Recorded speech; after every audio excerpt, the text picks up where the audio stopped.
प्रेत लोक कहानी दहशत की। कैसे कल्याणी देवी निखिल त्रिशा की शादी होने से खुश नहीं थी, वहीं दूसरी तरफ उनका खुद का बेटा रोहन उनके ऊपर काला जादू कर रहा था।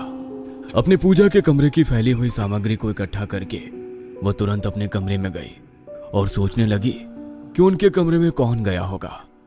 काफी देर तक सोचने के बाद कब उनकी नींद लगी उन्हें पता ही ना चला। सुबह भी वो देर से उठी। जैसे ही उनकी नींद खुली 11 बज रहे थे। ये क्या, आज हम इतनी देर तक सोते रहे, किसी ने हमें उठाया भी नहीं।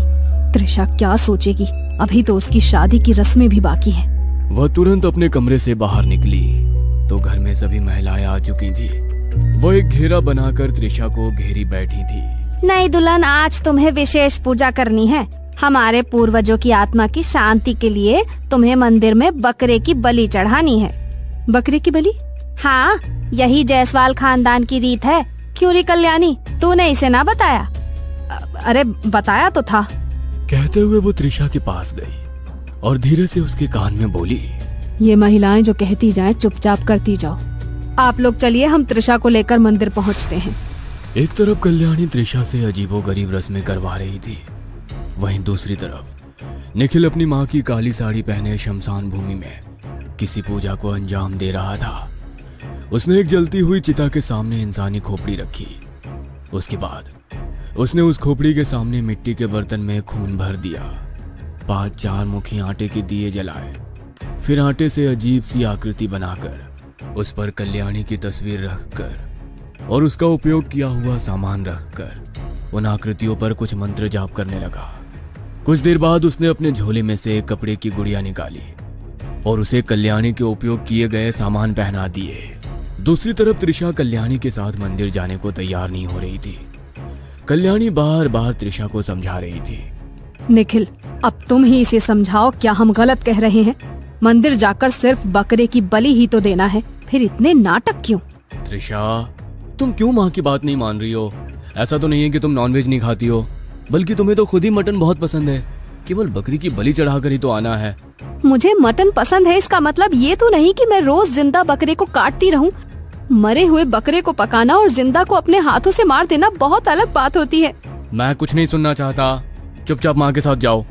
जब निखिल ने भी गुस्से में त्रिशा को कल्याणी देवी के साथ जाने के लिए कहा तो त्रिशा गुस्से में मंदिर के लिए निकल गई। जैसे ही वो मंदिर के लिए निकली, मौसम बदल गया था।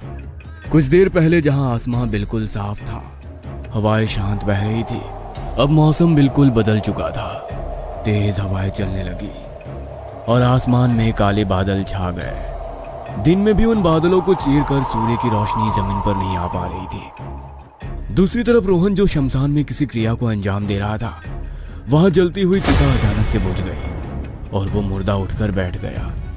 इस क्रिया से रोहन के शरीर का पूरा खून सूख गया। ये क्या हो रहा है? मुर्दा कैसे उठकर बैठ सकता है? वो मुर्दा बिना कुछ किए या बोले केवल रोहन की ओर घूर रहा था। अचानक वो वापस चिता पर लेट गया और आग दोबारा जलने लगी। यह दृश्य देख अच्छे अच्छे अघोरियों की हालत खराब हो जाए। फिर रोहन तो अभी काफी छोटा था, उसकी धड़कनें तेज धड़क रही थी। फिर भी उसने हिम्मत नहीं हारी और जलती हुई चिता से कुछ राख उठाई और कुछ मंत्र पढ़ते हुए उस राख को उस मानव खोपड़ी के ऊपर डालने लगा।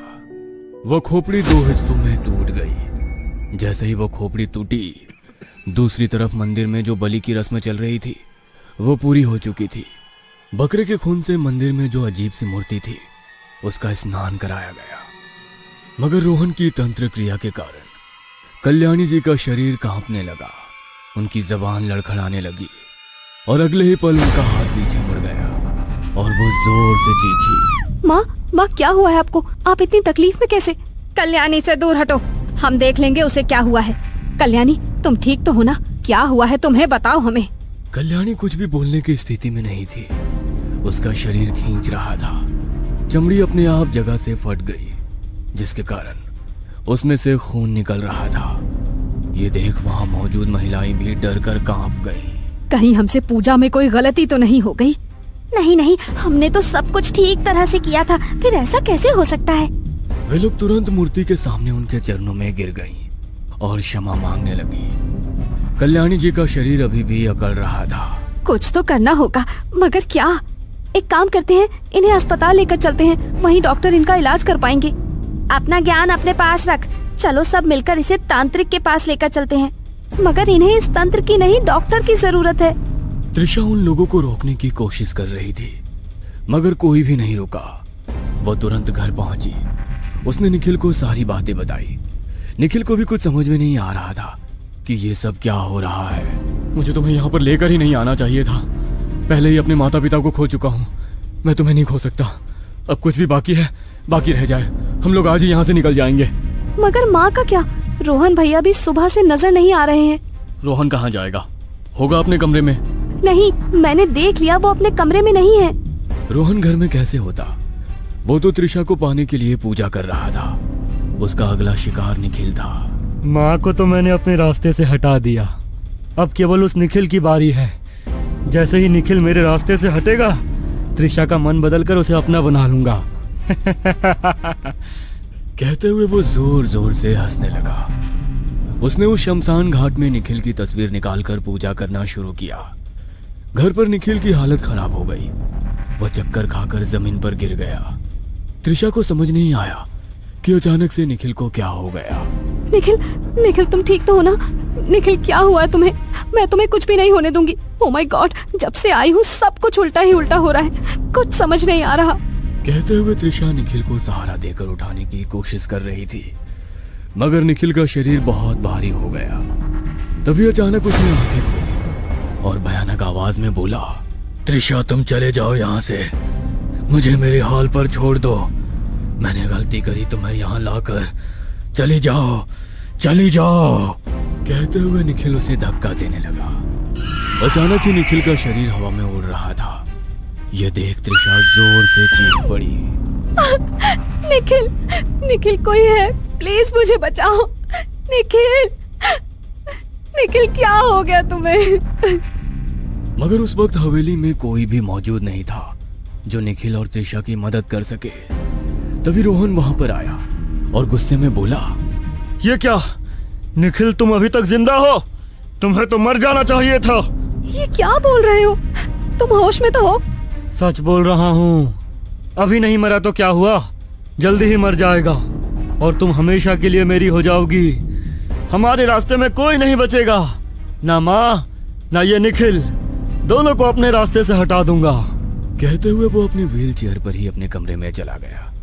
त्रिशा को रोहन की बातें सुनकर बहुत हैरानी हुई, क्योंकि रोहन के वेशभूषा और उसकी बातें दोनों ही बहुत अजीब थे। ये रोहन कुछ भी बोले निखिल, मैं तुम्हें कुछ भी नहीं होने दूंगी।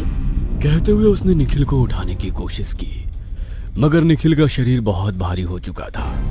त्रिशा अपनी मदद के लिए भगवान को याद करने लगी और उसने हनुमान चालीसा का पाठ शुरू कर दिया। जैसे ही उसके हनुमान चालीसा के 7 पाठ पूरे हुए, निखिल का शरीर हल्का हो गया था। त्रिशा ने उसे सहारा देकर उठाया और तुरंत अस्पताल ले गई। डॉक्टर ने अपना ट्रीटमेंट शुरू कर दिया था, मगर त्रिशा अभी भी उसका हाथ पकड़कर हनुमान चालीसा का पाठ करे जा रही थी। देखते ही देखते त्रिशा ने 108 हनुमान चालीसा के पाठ कर दिए। एक तरफ जहां रोहन की पूजा से कल्याणी जी की हालत बुरी तरह से खराब थी, उनके बचने की कोई उम्मीद नहीं थी, वहीं दूसरी तरफ निखिल अब त्रिशा की पूजा के कारण स्वस्थ हो गया था। मगर पूजा उल्टी पड़ने से रोहन की हालत खराब होने लगी। घर पर कोई भी उसकी मदद के लिए मौजूद नहीं था। उसके मुंह से खून की उल्टी हुई और उसके प्राण निकल गए। वहीं कल्याणी जी भी मर चुकी थी। निखिल और त्रिशा दोनों ने मिलकर उनका अंतिम संस्कार किया और दोनों हमेशा के लिए वापस यूएसए चले गए। ये वीडियो अच्छी लगी तो हमारा चैनल प्रेत लोक सब्सक्राइब करना बिल्कुल मत भूलना।